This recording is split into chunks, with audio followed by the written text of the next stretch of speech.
السلام علیکم ورحمۃ اللہ وبرکاتہ نحمده ونصلی علی رسولہ الکریم اما بعد فاعوذ باللہ من الشیطان الرجیم بسم اللہ الرحمن الرحیم رب اشرح لی صدری ویسر لی امری واحلل عقدۃ من لسانی یفقہوا قولی۔ الفاظ کی وضاحت، آیت 284 سے 286 تک، آیت 284 to 286، آج بس 3 آیات ہیں۔ للہ اللہ کے لیے ہے، ما جو فی السماواتی آسمانوں میں ہے، سما کی جمع سماوات، کیونکہ 7 ہیں اس لیے جمع ہے، وما اور جو فی الارض زمین میں ہے، وان اور اگر تبدو تم ظاہر کرو، اصل میں تھا تبدونا، نون ساقط ہو گیا، کس کی وجہ سے؟ ان کی وجہ سے۔ وَإِن تُبْدُوا، اور تبدو جو ہے یہ ابدا یبدی ابدا سے ہے، ایسی بات کو ظاہر کرنا جسے چھپانے کی کوشش کی جائے، جسے انسان چھپانا چاہے تو اگر اس کو ظاہر کر دیا جائے تو اس کے لیے ابدا کا لفظ آتا ہے۔ یہ اخفاء کا اپوزٹ ہے، اور روٹ کیا ہے اس کا؟ با دال واو۔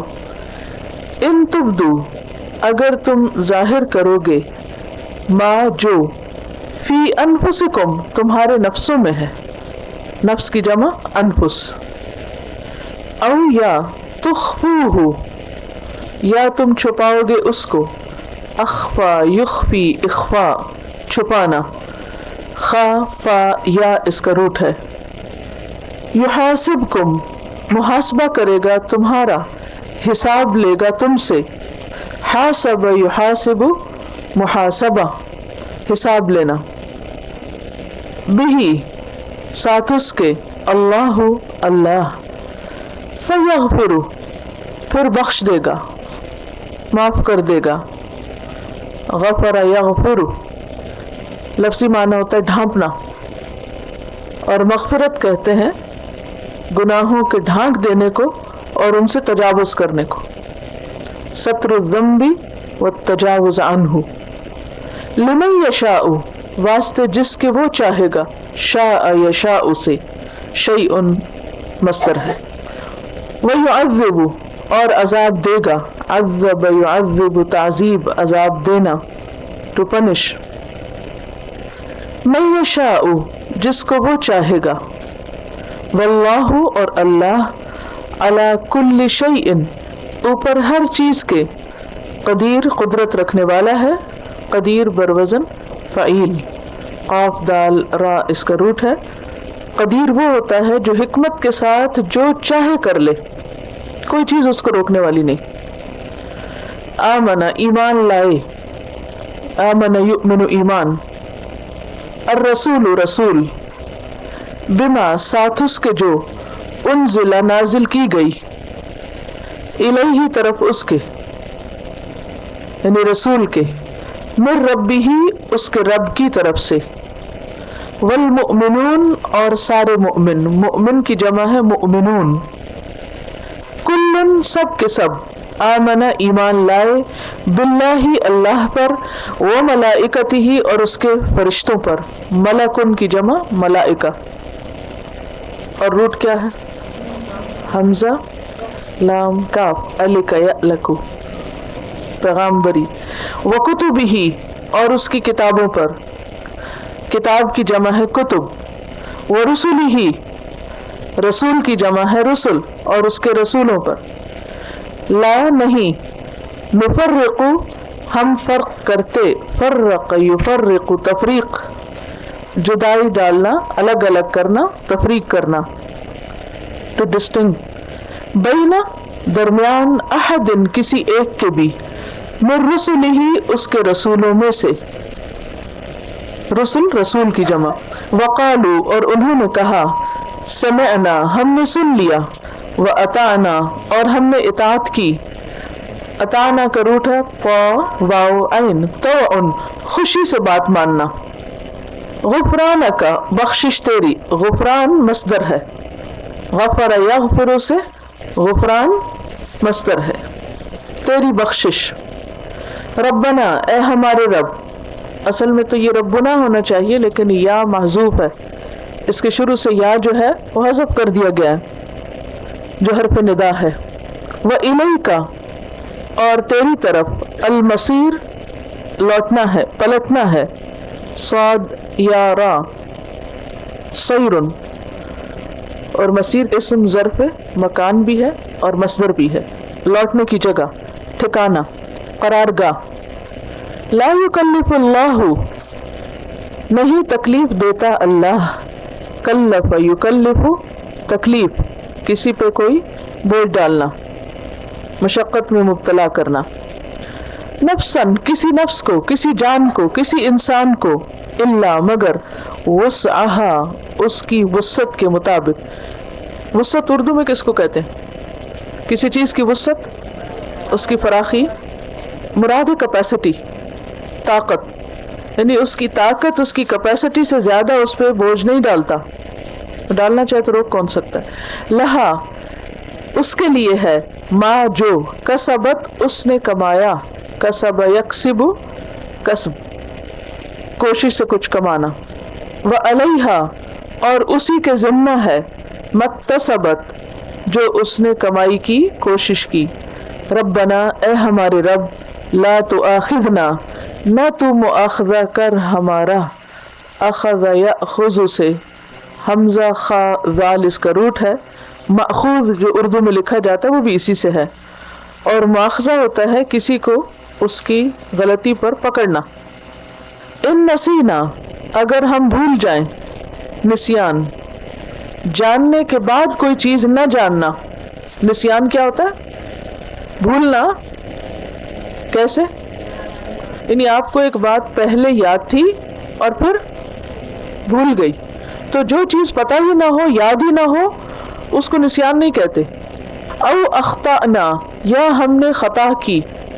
خطا کہتے ہیں غلطی کو جو جاننے کے بغیر ہوتی، جہالت کی وجہ سے ہوتی. یہ دونوں میں فرق ہے. نسیان کیا ہے؟ جاننے کے بعد بھولنا، اور خطا کیا ہے؟ جانے بغیر بھولے رہنا، غلطی کر جانا.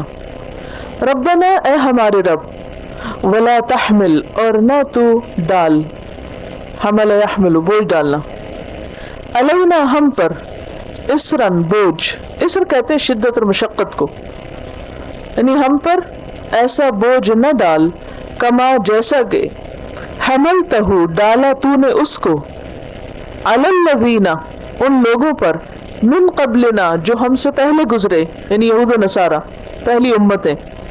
ربنا اے ہمارے رب، ولا تحملنا اور نہ اٹھوا ہم سے، حمل یحمل تحمیل بوجھ اٹھوانا، ایک ہے بوجھ ڈالنا اور ایک ہے بوجھ اٹھوانا. تحملنا یعنی ذمہ داری عائد کرنا.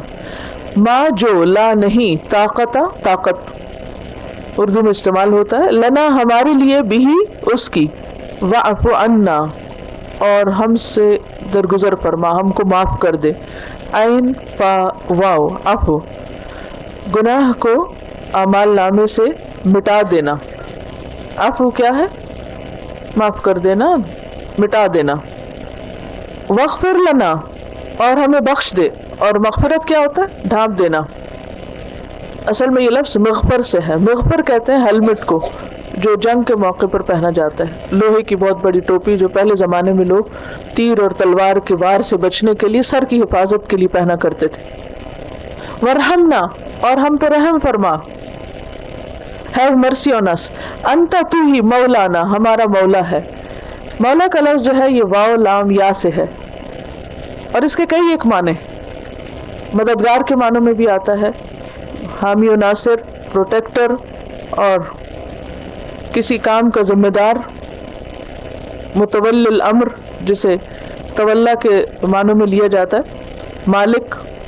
فانصرنا پھر مدد فرما ہماری، علی القوم الکافرین اوپر قوم کافر کے، اور الکافرین میں ہر قسم کے کافر آ جاتے ہیں. چلیے اب اس کی ہم تفسیر پہ آتے ہیں انشاءاللہ. للہ ما فی السماوات وما فی الارض، اللہ ہی کے لیے ہے جو بھی آسمانوں میں ہے اور جو کچھ زمین میں ہے. سوچئے کیا کچھ ہے آسمانوں میں اور کیا کچھ ہے زمین میں. کیا آپ اس کا احاطہ کر سکتے ہیں؟ کیا آپ اس کو جانتے ہیں؟ کیا آپ اس کو گن سکتے ہیں؟ کیا آپ اس کو دیکھ سکتے ہیں؟ کیا آپ اس کو بنا سکتے ہیں؟ نہیں. یہ سب کچھ اللہ کا بنایا ہوا ہے. وہی ان کا خالق ہے. اسی لیے وہی ان سب چیزوں کا مالک بھی ہے. للہ، اللہ ہی کے لیے ہے، نہیں وہی مالک ہے اور وہی ان کی تدبیر کر رہا ہے، وہی ان سب کو چلا رہا ہے. زمین و آسمان میں جو کچھ ہے وہ سب اللہ کا ہے اور اللہ ہی کے حکم کے تابع ہے. اللہ کی مرضی کے مطابق ہر چیز گردش کر رہی ہے، اپنا اپنا کام کر رہی ہے. اس میں انسان ایسی مخلوق ہے کہ جو خود مختار ہے، جس کو کچھ آزادی ملی ہے، اور یہ آزادی اس کے امتحان کے لیے ہے کہ اس آزادی کو پا کر وہ کرتا کیا ہے. جبکہ ہم سب کے لیے بھی دراصل اللہ نے جو چاہا وہ کیا ہے؟ اطاعت، فرما برداری. ہم بھی اسی کے ہیں اور ہمارا ظاہر و باطن بھی سب اسی کا ہے، اور جو کچھ بھی ہم کرتے ہیں وہ سب اس کو جانتا ہے. اسی لیے فرمایا وَإِن تُبْدُوا مَا فِي أَنفُسِكُمْ أَوْ تُخْفُوهُ، جو کچھ تمہارے دلوں میں ہے خواہ تم اس کو ظاہر کرو یا تم اسے چھپا کے رکھو، وہ سب جانتا ہے. اسی لیے وہ کیا کرے گا؟ يُحَاسِبْكُمْ بِهِ اللَّهُ، وہ اس پر تمہارا حساب لے گا، محاسبہ کرے گا، پوچھے گا تم کیا کرتے رہے ہو. پھر کیا ہوگا؟ فَيَغْفِرُ لِمَن يَشَاءُ، جسے چاہے گا معاف کر دے گا. اعمال نامہ دیکھنے کے بعد جس سے چاہے گا درگزر کرے گا. وَيُعَذِّبُ مَن يَشَاءُ، اور جس کو چاہے گا عذاب دے گا، اسے پکڑ لے گا. کیوں؟ وَاللَّهُ عَلَى كُلِّ شَيْءٍ قَدِيرٌ، اور اللہ ہر چیز پر قدرت رکھتا ہے. ہر چیز پوری کی پوری اس کے کنٹرول میں ہے، اس کے ہاتھ میں ہے. کوئی بھی اس سے بھاگ کر کہیں نہیں جا سکتا. پھر ہم کہاں جا سکتے؟ یہ ہے ہماری حقیقت، یہ ہے ہماری اصلیت. ہم اسی کے ہیں، اسی نے ہمیں یہاں بھیجا اور اسی کی طرف ہمیں پلٹنا ہے، اور ہمارا تمام تر حساب اور تمام تر معاملہ بھی اس کے ساتھ ہے. پھر ہمارے لیے کیا لازم ہے؟ ہمیں کیا کرنا چاہیے؟ ہماری پرائرٹی کیا ہونی چاہیے؟ کہ ہر چیز سے بڑھ کر اس کے وفادار ہو جائیں، اس کے فرما بردار ہو جائیں، اس کے ساتھ اپنا تعلق اور معاملہ درست کر لیں. اسی میں ہماری بھلائی ہے. ہم اس سے کچھ بھی نہیں چھپا سکتے، ہم اس سے کہیں بھی بھاگ کے نہیں جا سکتے. ہم اس کی طرف رجوع کریں یا نہ کریں، خوشی سے آئے یا مجبوری سے آئے، سب اس کو پتا ہے. ہمیں بظاہر جو آزادی ملی ہوئی ہے اور ہم سمجھتے ہیں کہ ہم اپنی مرضی کر سکتے ہیں، اسی لیے جب دل چاہتا نماز پڑھتے ہیں، جب دل نہیں چاہتا نہیں پڑھتے، دل چاہتا خیرات کرتے، دل نہیں چاہتا نہیں کرتے. لیکن بات یہی ختم نہیں ہو جائے گی. اس دل کا بھی حساب ہوگا، صرف ظاہری اعمال کا نہیں. جو کچھ دلوں میں ہے اس کی بھی پوچھ ہوگی. یہ تو ہے اس آیت کا خلاصہ. تھوڑی سی مزید تفصیل دیکھیے اس میں. فرمایا للہ ما فی السماوات وما فی الارض، اللہ ہی کے لیے ہے جو کچھ بھی آسمانوں میں ہے اور جو کچھ بھی زمین میں. وہ سب چیزیں جو ہمیں نظر آتی ہیں یا نہیں آتی، خواہ وہ انسان ہیں یا جنات ہیں یا ملائکہ ہیں یا جانور ہیں، خشکی کے رہنے والے ہیں یا پانی کے اندر رہتے ہیں یا ہواؤں میں اڑتے پھرتے ہیں، طاقتور ہیں یا کمزور ہیں، خوبصورت ہیں یا بدصورت ہیں، جو بھی ہیں جیسے بھی ہیں، ایک ایک چیز، ایک ایک ذرے اور ایک ایک ایٹم کا مالک اللہ ہے، کوئی اور نہیں. کوئی اور کیوں نہیں؟ اس لیے کہ کسی اور نے نہ یہ سب بنایا ہے اور نہ بنا سکتا ہے، اور نہ کسی اور کا ان پہ کنٹرول ہے. اگر ہے بھی کسی چیز پر تو بالکل وقتی کنٹرول ہے. کوئی بھی چیز جو آپ بناتے ہیں وہ آپ کے نام سے منسوب ہوتی کہ وہ آپ کی، آپ نے اپنا گھر بنایا، وہ آپ نے اپنے نام لگوا لیا کیونکہ آپ نے بنوایا تھا، آپ کا حق ہے. لیکن آسمان آپ نے نہیں بنائے، میں نے نہیں بنائے، یہ زمین میں نے اور آپ نے نہیں بنائی، یہ درخت میں نے نہیں اگائے، یہ پھول اور پھل میں نے نہیں نکالے، نہ آپ نے نکالے، لہٰذا ہم ان میں سے کسی بھی چیز کے مالک نہیں ہیں. یہ ساری چیزیں وقتی طور پر ہمارے فائدے اور استعمال کے لیے دی گئی ہیں ہمیں، اور ساتھ آزادی دے دی گئی کہ جیسے چاہو استعمال کرو. ہدایت کے راستے واضح کر دیے گئے، چاہو تو سیدھے راستے پہ چلو اور نہیں چاہتے تو نہ چلو. لیکن ایک بات یاد رکھو کہ یہاں بیٹھے نہیں رہو گے، تمہیں واپس آنا ہوگا. اور ہم دیکھتے ہیں کہ ہر چیز کا ایک اختتام ہوتا ہے، ہر روز دن نکلتا ہے اور پھر دن کا ایک اختتام ہوتا ہے. موسم آتا ہے پھر وہ ایک اختتام کو پہنچ جاتا ہے، ختم ہو جاتا ہے. کسی بھی چیز پر آپ غور کر کے دیکھ لیجئے، کوئی بھی چیز ہمیشہ کے لیے نہیں ہے. کیسے کیسے انسان دنیا میں آئے لیکن ہمیشہ نہیں رہے یہاں. خواہ کتنا ہی کوئی نیک تھا، یا کتنا ہی کوئی امیر تھا، یا کتنا ہی کوئی طاقتور تھا، یا کتنی ہی بڑی اس کی حکومت تھی، سب کے سب جو بھی آئے سب واپس گئے. دارا و سکندر سبھی کی واپسی تھی، ہماری بھی واپسی. پر واپسی کا یہ سفر بہت اہم سفر ہے. واپسی حساب کے لیے ہے، محاسبے کے لیے ہے. کس چیز کا حساب اور محاسبہ؟ کہ وہ آزادی جو میں نے تم کو دی تھی اس کا کیا کیا؟ وہ جو مرضی دی تھی تم کو اس کا کیا کیا؟ اس مرضی کو میری مرضی کے تابع کیا یا نہیں کیا؟ جو مال تمہیں دیا اس کا کیا کیا؟ اسے میری مرضی کے مطابق خرچ کیا یا اپنی مرضی کرتے رہے؟ اس صحت اور جوانی، جسم اور جان، طاقت، ہاتھ پاؤں، آنکھ کان، دل دماغ زبان، یہ سب تو میں نے دیا تھا تم کو، پر ان پر صرف اپنی ہی مرضی کرتے رہے. ان میں سے کچھ میری بھی مرضی کے لیے استعمال کیا یا نہیں کیا؟ یہ ہے ہم سب کا حساب. اسی لیے اللہ سبحانہ وتعالی صرف ہمارے ظاہری اعمال کو نہیں دیکھ رہا بلکہ اس کے ساتھ ساتھ ہمارے اندر کو بھی دیکھتا ہے. فرمایا وَإِن تُبْدُوا، اور اگر تم ظاہر کرو گے، یعنی سب کے سامنے کرو گے، سب کے سامنے رکھ دو گے، کیا ما فی انفسکم، جو تمہارے دلوں میں ہے، اسے بول کے بتا دو گے، اپنے عمل سے بتا دو گے، او تخفوہ، یا نہیں بتاؤ گے، کسی کو چھپا کر ہی رکھو گے اپنے دل کے اندر.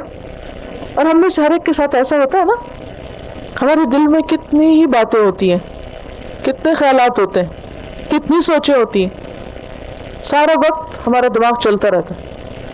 ہم بول رہے ہوں، ہم کھا رہے ہوں، پی رہے ہوں، چل رہے ہوں، پھر رہے ہوں، لکھ رہے ہوں، پڑھ رہے ہوں، نماز پڑھ رہے ہوں، کچھ کر رہے ہوں. ایک دماغ ایسی چیز ہے کہ جس کو چین نہیں، حتیٰ کہ سو کے بھی نہیں، اس میں خواب دیکھتے رہتے ہیں. وہ ہر وقت سرگرم عمل، روشنی کی رفتار سے زیادہ تیز ہے ہمارے خیالات. کہا جاتا ہے کہ ایک سیکنڈ میں 800 چیزیں انسان کے دماغ سے گزر سکتی ہیں. یعنی بیک وقت کتنی چیزیں ہوتی ہیں جو اکٹھی ہو رہی ہوتی ہیں. اب اس میں سے ہم کیا کرتے ہیں؟ کیا سب باتیں بتاتے ہیں دوسروں کو؟ سب کچھ شیئر کرتے ہیں؟ نہیں کرتے. مشکل یہ ہے کہ کرنا چاہے بھی تو نہیں کر سکتے نا. کتنی ہی باتیں ایسی ہیں جو ہماری دل کی دل میں ہی رہ جاتی. ہم سوچتے رہتے ہیں اچھا میں یہ فلاں کو بتاؤں گی، یہ ایسا کروں گی، یہ ویسا کروں گی، اچھا یہ میں لکھ لوں گی، یہ ایسے ہوگا، یہ ویسے، سب خیالی پلاؤ ہوتے ہیں اور پھر وقت کے ساتھ ساتھ ختم ہو جاتے ہیں. کتنے ہی ارمان ہوتے ہیں دل کے جو دل کے اندر ہی رہ جاتے ہیں، وہ زبان پہ آ ہی نہیں پاتے.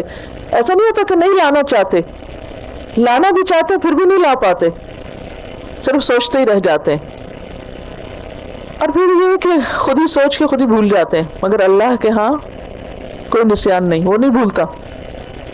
تو ذرا سوچئے کہ ہمارے دماغ کے اندر برق یعنی بجلی کی رفتار سے کام ہو رہا ہے. کہتے ہیں کہ دماغ ایسی چیز ہے کہ اگر اس کو ایک کمپیوٹر سے تشبیہ دی جائے تو وہ کمپیوٹر اگر انسان بناتا تو اس کا سائز امپائر اسٹیٹ بلڈنگ کی طرح ہوتا، اتنا اونچا ہوتا. تو پھر آپ خود سوچیں ہم اسے کہاں لیے پھرتے ہیں، تو اس کے ساتھ ہی بند کے رہ جاتے، کہیں چل پھر ہی نہ سکتے. یعنی اگر یہ اندر کام نہیں کرتا، باہر اسے رکھ دیا جائے، یعنی اتنے کرنٹس دوڑ رہے ہیں اور اتنا کچھ ہے اس کے اندر بھرا ہوا کہ مسلسل کئی جہتوں پہ کام کر رہا ہوتا ہے. تو یہ ہمارے بس میں ہی نہیں کہ ہم سب کچھ باہر لائیں، لانا چاہے بھی تو نہیں لا سکتے. اور بہت سی چیزیں ایسی ہیں جو ہم لانا بھی نہیں چاہتے، کسی کو نہیں بتانا چاہتے، کسی کے ساتھ شیئر بھی نہیں کرنا چاہتے. فرمایا وَإِن تُبْدُوا مَا فِي أَنفُسِكُمْ أَوْ تُخْفُوهُ، یا تم اس کو چھپا کے رکھو، کسی کو نہ بتاؤ، وہ تمہارے سیکرٹ صرف تمہارے اپنے ہی اندر ہوں. اور کیوں نہ بتاؤ؟ بعض اوقات بتانے کا موقع بھی ہوتا ہے، کوئی اچھا آئیڈیا آ رہا ہوتا ہے، کوئی اچھے خیالات ہوتے ہیں جو شیئر کیے جا سکتے ہیں. ہم لوگوں کے ڈر سے نہیں شیئر کرتے، کبھی شرما جاتے ہیں، کبھی ایسے سستی کے مارے نہیں بولتے. تو چھپا کے رکھو تب بھی وہ جانتا ہے. پھر بات صرف اتنی نہیں ہے بلکہ ہوگا کیا، یہ ساری اندر کی دنیا بھی ریکارڈ ہو رہی ہے. ہم سمجھتے ہیں ہمارے صرف ظاہری اعمال ریکارڈ ہو رہے ہیں، وہ نہیں، وہ اندر بھی اسکینر لگا ہوا ہے، وہاں بھی ایک ایک چیز ریکارڈ ہو رہی ہے. کیا کیا خیال میں سے گزرا ہے سب لکھا جا رہا ہے، سب کا سب. ہمارے ارادے اور نیتیں، خواہشات، تمنائیں، حرص، توقعات، امید، اس سب کچھ لکھا جاتا ہے، ریکارڈ ہوتا ہے. کیوں ہوتا ہے؟ تاکہ اس کا بھی حساب لیا جائے، پوچھا جائے انسان سے کیا کر کے آئے. قرآن مجید کی ایک اور آیت میں آتا ہے وَحُصِّلَ مَا فِي الصُّدُورِ، جو کچھ سینوں کے اندر ہے وہ سب حاصل کر لیا جائے گا، سارا کچھ لے لیا جائے گا، نکال لیا جائے گا، سامنے لا کے رکھ دیا جائے گا. ہے نا خطرے کی بات؟ کیونکہ بہت سے کاموں پر تو ہم قادر ہوتے ہیں، ہم اپنے آپ کو کنٹرول کر لیتے ہیں. مثلا کسی کو 2 لگانے کو دل چاہ رہا ہے لیکن ہم اپنا ہاتھ روک لیتے ہیں، نہیں لگاتے، کیونکہ ہاتھ کنٹرول کیا جا سکتا ہے. بعض اوقات زبان سے بہت سخت بات نکالنے کو دل چاہتا ہے لیکن انسان اس کو کنٹرول کر لیتا ہے کہ نہیں یہ بات دوسرے کو ہرٹ کر جائے گی، چھوڑو اس کو. یہ بعض اوقات بہت اچھی بات بھی کہنے کو دل چاہتا ہے، پھر انسان کہتا ہے چھوڑو کوئی بات نہیں، پھر سے کبھی. لیکن جو دماغ میں وہ تو کنٹرول میں ہی نہیں، جو دل میں وہ تو کنٹرول میں ہی نہیں. تو پھر کیا ہوگا؟ کیا پکڑ ہوگی؟ کیا پوچھ ہوگی؟ کیا جزا و سزا ہوگی اس پر؟ صحابہ کرام نے جب یہ آیت سنی تو ان کو بہت پریشانی ہوئی، بہت فکر لگی ان کو کہ اللہ یہ کیا ہوگا. ہو سکتا ہے آپ کو بھی اگر سمجھ آئی ہو یہ آیت تو فکر لگی ہو، سمجھ نہ آئی ہو تو پھر تو موج ہی موج ہے. اسی لیے تو بہت سے لوگ پڑھتے نہیں، سیکھتے نہیں. بات یہ ہے کہ قرآن چونکہ موجود ہے، نہ سیکھنے کے اوپر بھی پوچھ ہوگی کہ یہ خزانہ موجود ہے، کھولا کیوں نہیں، اس نعمت کا حق کیوں نہیں ادا کیا. اب بات یہ ہے کہ اگر اس کی پوچھ ہوگی پھر تو بڑی مشکل ہوگی. تو اگر ہم قرآن پاک اور سنت کا مطالعہ کریں تو اس بارے میں کچھ چیزیں ہمارے سامنے آتی کہ خیالات 2 طرح کے ہوتے ہیں. نمبر 1 وہ خیالات جن پر ہمارا کوئی کنٹرول نہیں اور وہ بس آتے ہیں اور جاتے ہیں، جس میں سے ایک وسوسہ ہے. اور وہ وسوسہ کون ڈالتا ہے؟ شیطان ڈالتا ہے. وہ کیوں ڈالتا ہے؟ وہ کہاں سے آ جاتا ہے؟ بات یہ ہے کہ ہمارا دل جو ہے، ہمارا ایمان بھی وہیں پر ہے، ہمارا یقین بھی، ہمارے نیت اور ارادے بھی دل کے اندر ہے، اور شیطان بھی وہی نظر لگا کے رکھتا ہے. جب دل غافل ہوتا ہے فوراً آ کے قبضہ جمانا چاہتا ہے، اور اگر قبضہ نہیں بھی جما سکتا دور بیٹھ کے ریموٹ کنٹرول سے وہاں خرابی کرتا رہتا ہے. اور کیا کرتا ہے؟ جب دیکھتا ہے کہ یہ شخص تو ایمان میں بڑا مضبوط ہوتا جا رہا ہے اور دن بدن آگے بڑھتا جا رہا ہے، تو اس کے اوپر اور زیادہ حملہ آور ہوتا ہے اور اس کے اندر خلل ڈالتا ہے. وہ عام انسان ہو تو کیا پیغمبروں کے اندر بھی خلل ڈالنے کی کوشش کرتا ہے.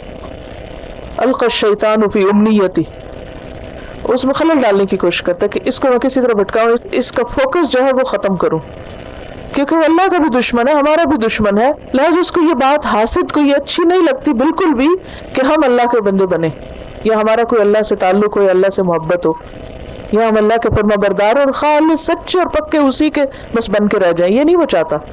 لہذا وہ وسوسے ڈالتا ہے، برے برے خیالات ڈالتا ہے. اب کیا ہوتا ہے کہ جب وہ برے خیالات آتے ہیں تو انسان کانپ اٹھتا ہے. صحابہ کرام نے اپنی اس مشکل کا نبی صلی اللہ علیہ وسلم سے ذکر کیا کہ یا رسول اللہ صلی اللہ علیہ وسلم، بعض اوقات ہمارے دلوں میں ایسے خیال آتے ہیں کہ دل چاہتا ہے ہم جل کے کوئلہ ہو جائیں، لیکن وہ خیال نہ ہمارے اندر آئے، اللہ کے خلاف، اس کے رسول کے خلاف، اس کی کتاب کے خلاف، مومنوں کے خلاف، نیک لوگوں کے خلاف، نیکی کے کاموں کے خلاف. وہ دل میں بری بری باتیں ڈالتا ہے اور ہمارا دل نہیں چاہتا کہ وہ ہم سوچیں بھی. اس سے بہتر ہے کہ ہم جل جائیں، جل کے کوئلہ ہو جائیں، بنسبت اس کے کہ وہ خیال ہمارے اندر سے بھی گزرے لیکن پھر بھی آ جاتا ہے. کیا کریں؟ تو آپ نے فرمایا ذالک صریح الایمان، یہ صریح ایمان ہے، ایمان کی علامت. کیونکہ ڈاکو کہاں ہوتا ہے؟ جہاں خزانے ہوتے ہیں. تو شیطان ایک ڈاکو کی طرح ہے، وہ اس دل پہ زیادہ حملہ آور ہوتا ہے جہاں پر ایمان زیادہ ہوتا ہے. اور جب وہ کسی کو دیکھتا ہے کہ اس کا دل اب نیکی کی مجلسوں میں لگنے لگا ہے یا نیک لوگوں کے ساتھ اسے محبت ہونے لگی ہے تو وہ آ کے ان کے خلاف بدگمانیاں ڈالنا شروع کر دیتا ہے. پھر انسان اگر اس کا شکار ہو جائے، اس کے پندے میں آ جائے، تو وہ ان سے دور ہو جاتا ہے، اور جو ہی وہ نیکی کی مجلس صالح لوگوں کے گروہ سے دور ہوتا ہے تو پھر کیا ہوتا ہے؟ پھر تو شیطان کا شکار آسانی سے بن جاتا ہے، جیسے تنہا بھیڑ کو بھیڑیا آسانی سے شکار کر لیتا ہے. تو ایسا انسان جو اپنے اون پر ہی نیک بننے کی کوشش کر رہا ہے وہ اس کو آسانی سے اپنے شکنجے میں لے لیتا ہے. تو بہرحال یہ شیطان کی چالوں میں سے ایک چال ہے. وسوسہ کیا ہے؟ شیطان کی چالوں میں سے ایک چال کہ جو ہمارے ایمان کے خزانے کو لوٹنا چاہتا ہے یا اس کے اندر خلل ڈالنا چاہتا ہے. تو ایسے وسوسے خواہ کتنے بھی خراب کیوں نہ ہو، آئیں اور چلے جائیں، اور آپ ذکر نہ کریں ان کا، کسی کے سامنے بول کے نہ بتائیں کہ میرے دل میں یہ خیال آ رہا ہے، کیونکہ وہ ایسا وائرس ہے کہ جس کے کان سنے گا اس کو بھی پکڑ لے گا. وہ شیطان یہاں سے وہاں جا داخل ہوگا. تو کیا حکم ہے کہ ایسے خیالات بس وہ اندر کے اندر ہی رہیں، بولے نہیں. تو اس پر نہیں پکڑ ہوگی، اس کا حساب نہیں ہے. فَيُحَاسِبُكُمْ، وہ سامنے آئے گا رجسٹر، لیکن پکڑ نہیں ہوگی. محاسبہ یعنی مواخذہ یا سزا نہیں اس پر ملے گی. کیونکہ صحابہ کرام نے جب یہ آیت سنی تو وہ رسول اللہ صلی اللہ علیہ وسلم کے پاس آئے اور کہنے لگے، اللہ کے رسول صلی اللہ علیہ وسلم، اللہ تعالیٰ نے ہمیں نماز، روزے، حج، زکوٰۃ کا حکم دیا، جس کی ہم میں طاقت تھی وہ تو ہم نے کر لیا، لیکن جو کچھ ہمارے دلوں میں اس کی ہمیں طاقت نہیں، اس پہ ہم قادر نہیں، کیونکہ شیطان جو دلوں میں وسوسہ ڈالتا ہے ہم اس سے چھٹکارا نہیں پا سکتے، ہم بھاگ نہیں سکتے. کہاں جائیں؟ اپنا آپ ساتھ ہی ہر وقت بھاگیں گے وہ بھی ساتھ بھاگے گا. تو اس پر آپ نے فرمایا کہ تم چاہتے ہو کہ تم بھی وہی کہو جو تم سے پہلے کے لوگوں نے کہا تھا، سمعنا وعصینا، ہم نے سنا اور ہم مانیں گے نہیں. نہیں، قولوا سمعنا واطعنا، کہو ہم نے سنا اور ہم نے اطاعت کی. اور پھر آپ نے اگلی آیت میں جو دعا آتی ہے وہ سکھائی، غفرانک ربنا والیک المصیر. تو اس پر اللہ سبحانہ تعالیٰ نے یہ آیت نازل کی، لا یکلف اللہ نفسا الا وسعها. اللہ کسی نفس کو اس کی وسعت سے زیادہ تکلیف نہیں دیتا. جو چیز ہمارے بس میں نہیں، ہمارے کنٹرول میں نہیں، خود ہی چلی آ رہی ہے اور نکل بھی جاتی ہے، اس پر پھر پوچھ نہیں. اتنی بات واضح. وسوسہ خواہ کتنا بھی برا خیال ہو اللہ کے بارے میں یا رسول کے بارے میں یا نیک لوگوں کے بارے میں، اگر وہ دل میں ٹھہرتا نہیں اور انسان اس پر پشیمان ہے اور اس کو منہ سے بولتا نہیں تو اس پر پکڑ نہیں. اب کچھ اور خیالات ہیں دوسری طرح کے، ان کا بھی جائزہ لے لیتے ہیں کہ وہ خیالات جو آتے ہیں اور ہمارا ارادہ بن جاتے ہیں، ہم اس کے اوپر ڈٹرمنڈ ہو جاتے ہیں. مثلا کسی نے آپ کے ساتھ کچھ برا کیا، اب آپ اس کے ساتھ اس سے زیادہ ظلم کرنے کا ارادہ کر رہے ہیں. اچھا اس نے میرے ساتھ یہ کیا، میں اس کو ایسا اور ایسا مزہ چکھاؤں گا، اور آپ اس پر عزم کر لیتے ہیں، پکا ارادہ. لیکن پھر آپ کو اللہ کا ڈر لگ جاتا ہے، اللہ کا تقویٰ جاگ اٹھتا ہے، کہ وہ بھی دل کے اندر ہی ہے نا، وہ دوسری طرف سے وہ حرکت میں آ جاتا ہے جب ایمان ہوتا ہے. تو آپ سوچتے ہیں کہ نہیں، مجھے اللہ نے ظلم کی اجازت نہیں دی، میں نہیں کروں گا. یا یہ کہ میں اللہ کی خاطر معاف کرتا ہوں اس شخص کو. اب یہ جو پہلا آپ نے ارادہ کیا تھا کہ میں فلاں کے ساتھ ایسا اور ایسا برا کروں گا، تو وہ آپ کا ارادہ تھا.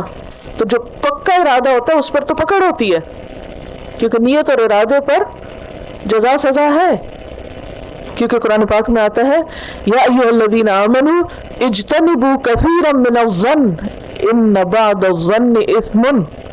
اے لوگوں جو ایمان لائے ہو، بہت سارا گمان کرنے سے پرہیز کرو، کیونکہ بعض گمان گناہ ہوتے ہیں. تو جو گناہ ہوتے ہیں پھر کیا ہوگا، ان کی پوچھ ہوگی. تو اگر آپ نے کوئی بری نیت کی اور پکی نیت کر لی اور پھر آپ کو خیال آ گیا اور آپ نے اس کو کیا نہیں، تو اس خیال پہ معافی ہے. ہاں آپ کا کتنا بھی برا ارادہ تھا لیکن آپ نے نہیں کیا، معاف کر دیا. معاف کرنا کس کے لیے ہو؟ صرف اللہ کے لیے. اگر آپ نے کسی سے ڈر کے چھوڑ دیا تو پھر پوچھ ہو سکتی. دوسری طرح کا ارادہ کیا ہے کہ بس ارادہ کیا اور چھوڑ دیا، نہ اللہ کے لیے نہ بندوں کے لیے، بس آیا اور گیا، اس میں بھی پوچھ نہیں. تیسری قسم ہے تمنا اور حرص کی. مثلا کسی شخص کے پاس مال ہے اور وہ غلط رستوں میں لگا رہا ہے، آپ اس کو آئیڈیلائز کرتے ہیں اور آپ بھی تمنا کرتے ہیں میرے پاس بھی مال ہو. ہے کچھ نہیں، آپ کے دل میں خواہش ہے، تمنا ہے، حرص ہے، لالچ ہے کہ میرے پاس بھی ایسا مال ہو تو پھر میں بھی کیا کروں گا، اسی جیسے غلط کام کروں گا. اس پہ پکڑ ہے، خواہ مال نہ بھی ہو، صرف ارادے پہ بھی پکڑ ہے. کیوں برا سوچ رہے ہو؟ جو انسان برا سوچتا ہے وہ ایک دن برا کر بھی بیٹھتا ہے، اللہ یہ کہ وہ چھوڑ دے. اگر وہ اس کو چھوڑ دے گا تو پھر نہیں پکڑ ہوگی، لیکن اگر وہ اسی حرص میں اسی لالچ میں مر جاتا ہے تو اس کی پوچھ ہوگی. چوتھی چیز، اور اس کی دلیل ہے ایک حدیث میں، 4 طرح کے لوگ آپ صلی اللہ علیہ وسلم نے بتایا. ایک وہ ہیں جن کے پاس مال ہے اور وہ اچھے راستے میں خرچ کرتے ہیں، وہ اعلیٰ درجے کے لوگ ہیں. دوسرے وہ جس کے پاس مال تو نہیں، نیت بڑی اچھی ہے، اس کا بھی اجر دوسرے کے برابر ہو جائے گا. تیسرا وہ کہ جس کے پاس مال ہے اور وہ برے راستے میں خرچ کر رہا ہے، اس کی تو پکڑ ہے. اور چوتھا وہ جس کے پاس نہ مال ہے اور تمنا اس کی خراب ہے، وہ کہتا ہے کہ اگر میرے پاس مال ہے تو میں بھی برا کروں گا، تو اس کی پھر پکڑ ہے صرف اس کی تمنا کی وجہ سے، بری خواہشات کی وجہ سے. چوتھی چیز، آپ کا ارادہ بھی ہے اور اسباب بھی میسر ہیں، لیکن آپ کسی وجہ سے کر نہیں سکے، کوئی بھی وجہ بن گئی. مثلاً ایک حدیث میں آتا ہے نا کہ جب 2 مسلمان آمنے سامنے آئے تلوار لے کر اور ان میں سے ایک دوسرے کو مار دے، دونوں جہنم میں. تو پوچھا گیا کہ ایک نے تو مارا دوسرے نے تو مارا نہیں، وہ کیوں؟ کہا کہ اگر اس کا بس چلتا تو وہ مار دیتا.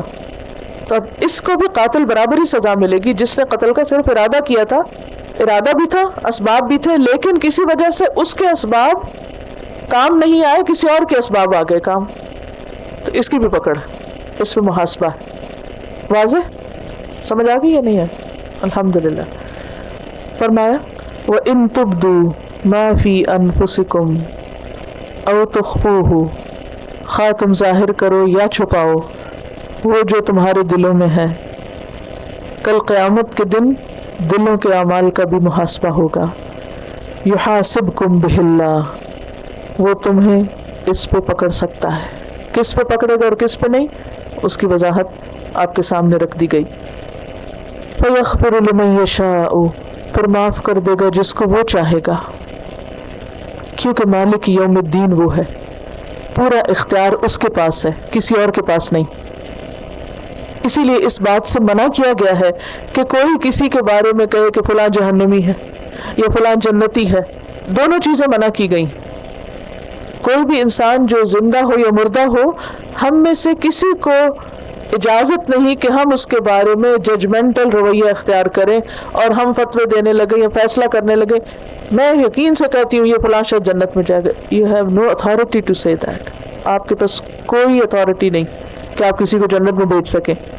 اور اس پر آپ صلی اللہ علیہ وسلم نے ایک صحابیوں کو پکڑا تھا. عثمان بن مظعون فوت ہوئے تو انہوں نے کہا کہ یہ جنت میں جائیں گے، تو آپ نے کہا تمہیں کہاں سے پتہ چلا. اور اسی طرح کسی کے بارے میں یہ نہیں کہہ سکتے کہ فلاں جہنم میں جائے. اگر کسی نے کسی کو کہا تو ہو سکتا ہے اللہ تعالیٰ اس کو تو جنت میں بھیج دے اور یہ کہنے والے کو پکڑ لے. تو ہمیں اپنی زبانوں کی احتیاط اور حفاظت کرنی چاہیے اور کسی کے بارے میں فیصلے نہیں دینے چاہیے، نہ کسی کے ظاہری اعمال پر اس کے اچھے برے ہونے کا فیصلہ کر دینا چاہیے. کہ ایک شخص معلوم نہیں اس کی کیا مجبوریاں، کیا حالات ہیں، وہ کسی خاص سچویشن میں کس طرح ریئیکٹ کر رہا ہے، ہمیں اچھا نہیں لگ رہا، اس کے پیچھے ریزن کیا ہے وہ اللہ کو پتا ہے.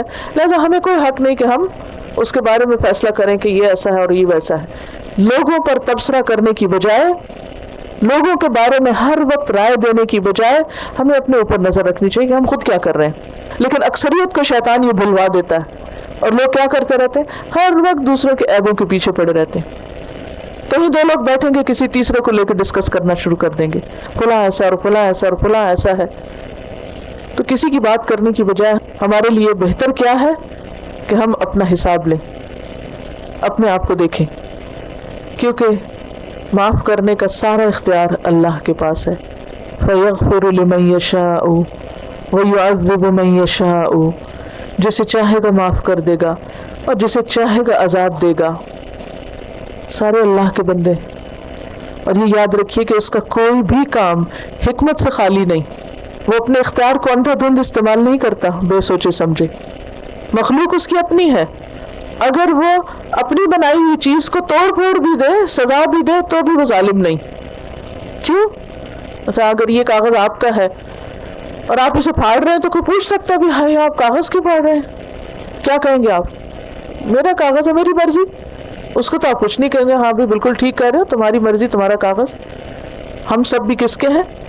للہ ما فی السماوات و ما فی الارض، سب کچھ اللہ کا ہے، جو بھی آسمانوں میں ہے، جو زمین میں، جسے چاہے سزا دے، جسے چاہے معاف کر دے، جس کے ساتھ جو چاہے فیصلہ کرے، وہ اس کا اختیار ہے، وہ حقدار ہے۔ لیکن اتنا زیادہ اختیار رکھنے کے باوجود بھی وہ کسی پہ ظلم نہیں کرتا، وہ کسی کے ساتھ زیادتی نہیں کرے گا۔ اس کی رحمت اس کے غضب پر چھائی ہوئی ہے، اس کی رحمت کا صرف ایک حصہ دنیا میں اور 99 قیامت کے دن ہے، اور پھر فیصلہ اس کے اپنے ہاتھ میں ہے، جیسے چاہے کرے۔ قیامت کے دن اللہ سبحانہ وتعالی مومن کو تنہائی میں لے کر اس کے اعمال نامے کو دیکھے گا اور اسے دکھاتا جائے گا اس کی برائیاں، اس کا سارا کچھ، اور پورا نام اعمال سب دکھایا جائے گا۔ مانتے ہو اس کو؟ مانتے ہو؟ تو مومن اقرار کرے گا، ہاں میں مانتا ہوں، سب میں نے غلطیاں کی ہیں۔ دنیا میں بعض اوقات ہم نہیں مانتے، لیکن وہاں سب مانیں گے، مانے بغیر چارہ بھی کام، جھوٹ تو نہیں بول سکتے، کس کے سامنے جھوٹ بولیں گے؟ اور جب انسان اپنی برائیوں کی کثرت دیکھے گا تو ڈر جائے گا اور کہے گا کہ میں تو ہلاک ہو گیا۔ اس وقت اللہ سبحانہ وتعالیٰ فرمائیں گے سترتھا علیک فی الدنیا، میں نے ان کو دنیا میں بھی چھپا کے رکھا تھا، لوگوں سے بچا کے رکھا تھا، وَأَنَا أَغْفِرُهَا لَكَ الْيَوْمَ، آج بھی تمہیں بخشنا۔ اور ہوپ فلی اس میں وہ چیزیں ہوں گی جو ہمارے دلوں کے اندر ہے، کیونکہ دلوں کے اندر کیا کیا ہے؟ ساری ریاکاری، نفاق، حسد، نفرت، بغض، کینہ، یہ سب کچھ کہاں بستا ہے، کہاں جمع ہوا؟ کتنا بھی دلوں کو صاف کر لیں، روز صاف کرتے ہیں، روز کچھ نہ کچھ آ جاتا، ایسا ہی نہیں ہوتا۔ کوئی یہ نہیں کہہ سکتا میں تو بالکل پاک دامن ہوں۔ فلا تزکوا انفسکم، مت کہو اپنے آپ کو پاک ہوں میں تو کسی کے لیے برا نہیں سوچتا۔ بہت سے لوگ اپنی پاک دامنی کے بہت دعوے کر رہے ہوتے ہیں بیٹھ کے، ہم تو کسی کا برا نہیں سوچتے۔ کیسے نہیں سوچتے؟ انسان ہیں، سوچ سکتے ہیں، ہم کسی کا برا نہیں چاہتے، انسان ہیں، دل میں باتیں آ جاتی ہیں، تو اپنی تعریفیں اور اپنی پاک بازی کے دعوے نہیں کرنے چاہیے۔ ہم کمزور ہیں، ہم سے غلطیاں ہو جاتی ہیں، اعتراف کرتے ہوئے اللہ سے معافی مانگتے رہنا چاہیے۔ تو وہ سب جو دلوں میں ہر وقت ہلچل مچی رہتی ہے، اور وہ جو نفرتیں، جو کینے نکال نہیں پاتے، بعض اوقات کسی کی زیادتی کو بھول ہی نہیں پاتے، اور برملا بھی کہتے ہیں کہ یہ تو میں کبھی نہیں بھولوں گی، یہ نہیں میں بھول سکتی، تو وہ سب اندر ہی جمع ہے نا، کہیں نہ کہیں اندر چپکا ہوا ہے۔ تو اللہ تعالیٰ قیامت کے دن جب سلائڈ کھول کے سامنے رکھے گا تو وہ داغ نظر آئیں گے۔ بعض اوقات ایسا ہوتا ہے نا، آپ کسی چیز کو جب چمکاتے ہیں، مثلا میز کو چمکا رہے ہیں، بیچ کا حصہ تو خوب چمک جاتا ہے، لیکن بعض اوقات کنارے گندے رہ جاتے ہیں اور ہمیں خیال ہی نہیں رہتا کہ کناروں پہ بھی بہت کچھ ہے۔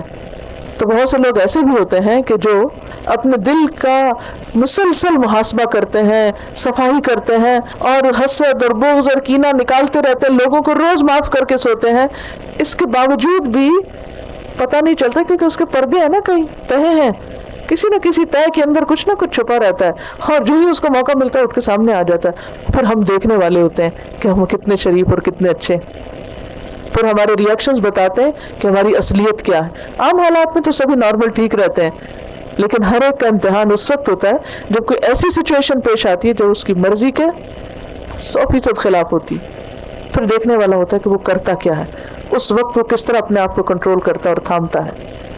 کوئی یہ نہیں کہہ سکتا کہ میں بالکل پاک ہوں اور صاف ہوں، کہیں نہ کہیں کچھ نہ کچھ چھپا ہوا ہے۔ تو اس لیے پھر معاملہ اللہ کے ہاتھ میں ہے، معاف کر دے گا جس کو وہ چاہے گا، اور عذاب دے گا جس کو وہ چاہے گا۔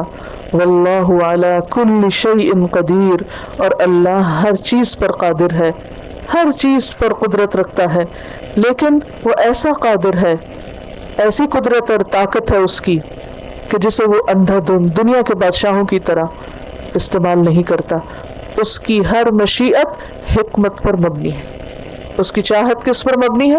حکمت پر۔ اچھا، ہماری چاہتیں کس پر مبنی ہوتی؟ بعض اوقات سمجھداری پر، بعض اوقات ناسمجھی پہ۔ مثلا بعض لوگوں کو کالا رنگ پسند ہے، اگر آپ پوچھے کیوں، تو کہتے بس ہمیں پسند ہے۔ اب اس میں کیا حکمت ہے، کیا وزڈم ہے، کوئی پتہ نہیں کیا وزڈم ہے، بس صرف خواہش ہے۔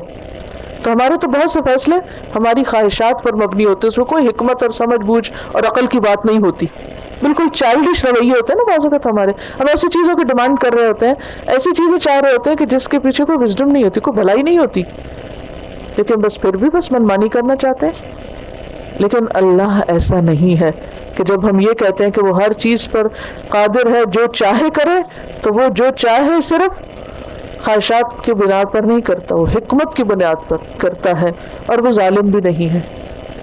اسی کے ہیں اچھی اچھی صفات، اور سب سے بہترین ہے وہ ہمارا رب. تو بات یہ ہے کہ جب اللہ ہر چیز کا مالک ہے اور ہم اسی کی طرف لوٹنے والے ہیں، جزا اور سزا سب اس کے ہاتھ میں ہے، تو پھر ہمیں کرنا کیا چاہیے؟ کرنے کے کاموں میں سب سے پہلا کام ایمان درست کرنا ہے. سبحانک اللہم و بحمدک نشہد ان لا الہ الا انت نستغفرک و نتوب الیک. السلام علیکم و رحمۃ اللہ وبرکاتہ.